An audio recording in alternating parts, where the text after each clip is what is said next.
Alors j'ai essayé de voir avec l'hébreu, impossible.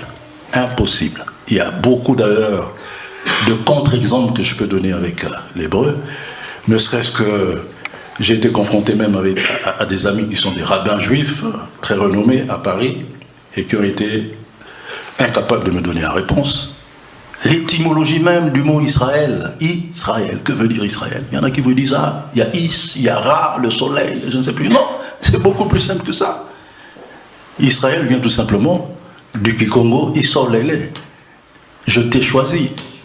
Quand Dieu est apparu à Jacob, qui d'ailleurs ne s'appelait pas Jacob au départ, Jacob étant une traduction directe du Kikongo, vous savez de quoi? D'où vient le mot Jacob? Rapidement, et puis je vais vous laisser la parole. C'est que, en hébreu, Yaakov, c'est celui qui tient.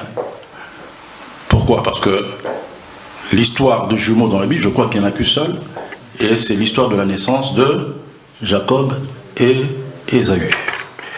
Et les deux, déjà, dans le ventre de leur maman, se disputaient. Qui va être le premier? C'est pas d'aujourd'hui, hein. Qui va être le premier? Et lorsque celui qui n'était pas encore Jacob a vu que son frère sortait le premier, il l'a attrapé par le talon, en fait pour l'empêcher de sortir.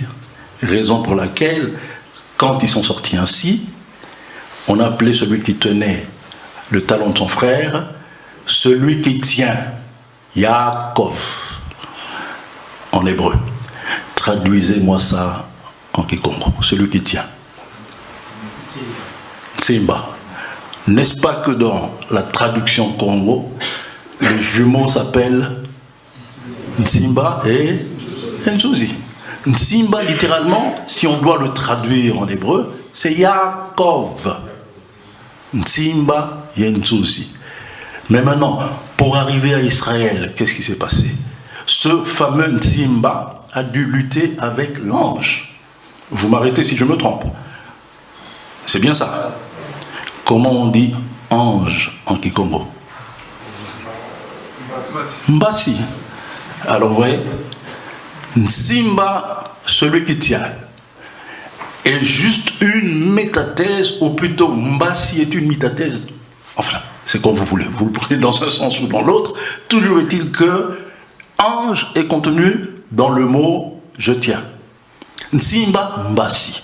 Et c'est à partir de là que l'Éternel a déterminé, je t'ai choisi, Isolele.